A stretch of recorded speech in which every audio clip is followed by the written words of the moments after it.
ಕಾಪು ಪೌರಕಾರ್ಮಿಕ ದಿನಾಚರಣೆಯನ್ನು ವಿವಿಧ ಸ್ಪರ್ಧೆಗಳನ್ನು ಆಯೋಜಿಸಿ ಬಹುಮಾನ ವಿತರಿಸಿ ಎಲ್ಲಾ ಪೌರಕಾರ್ಮಿಕರನ್ನು ಸನ್ಮಾನಿಸಿ ಸಹಭೋಜನದೊಂದಿಗೆ ಪೌರಕಾರ್ಮಿಕ ದಿನಾಚರಣೆಯನ್ನು ವಿಶೇಷ ರೀತಿಯಲ್ಲಿ ಆಚರಿಸಲಾಯಿತು. ಕಾರ್ಯಕ್ರಮದ ಅಧ್ಯಕ್ಷತೆ ವಹಿಸಿದ್ದ ಪುರಸಭೆ ಮುಖ್ಯಾಧಿಕಾರಿ ವೆಂಕಟೇಶ್ ನಾವಡ ಮಾತನಾಡಿ, ಪೌರಕಾರ್ಮಿಕರ ಪ್ರಾಮಾಣಿಕ ಸೇವೆಯಿಂದಾಗಿಯೇ ಕಾಪು ಪುರಸಭೆಗೆ ವಿಶೇಷ ಗೌರವ ಸಿಗುವಂತಾಗಿದೆ.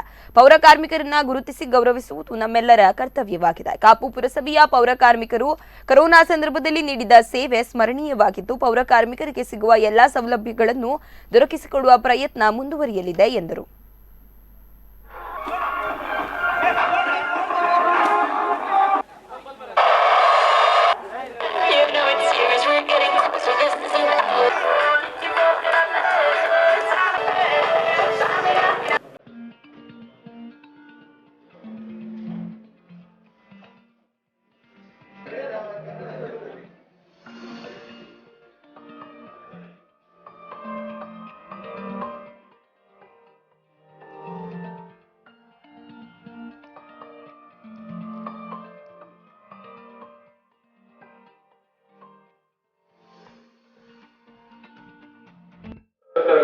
ಸಿಗ್ತಾ ಇದೆ. ಅವರೊಂದು ವರದಿ ಮಾಡಿದ್ರು. ಆ ವರದಿಯ ಪ್ರಕಾರ ಇವತ್ತಿಗೂ ಕೂಡ ಒಂದೊಂದು ವರ್ಷ ಒಂದೊಂದು ವರದಿಯ ಅಂಶಗಳು ಅನುಷ್ಠಾನಗೊಳ್ತವೆ.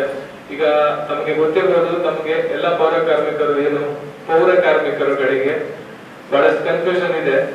ಪೌರ ಕಾರ್ಮಿಕರುಗಳಿಗೆ 3,500 ಒಂದು ವಿಶೇಷ ಅನುದಾನ ಇತ್ತು. ಇದನ್ನ ಈ ವರ್ಷ 7,000 ಮಾಡಿದ್ದಾರೆ. ಅದನ್ನು ಕೂಡ ನಾವು ಕೊಡ್ತಾ ಇದ್ದೇವೆ.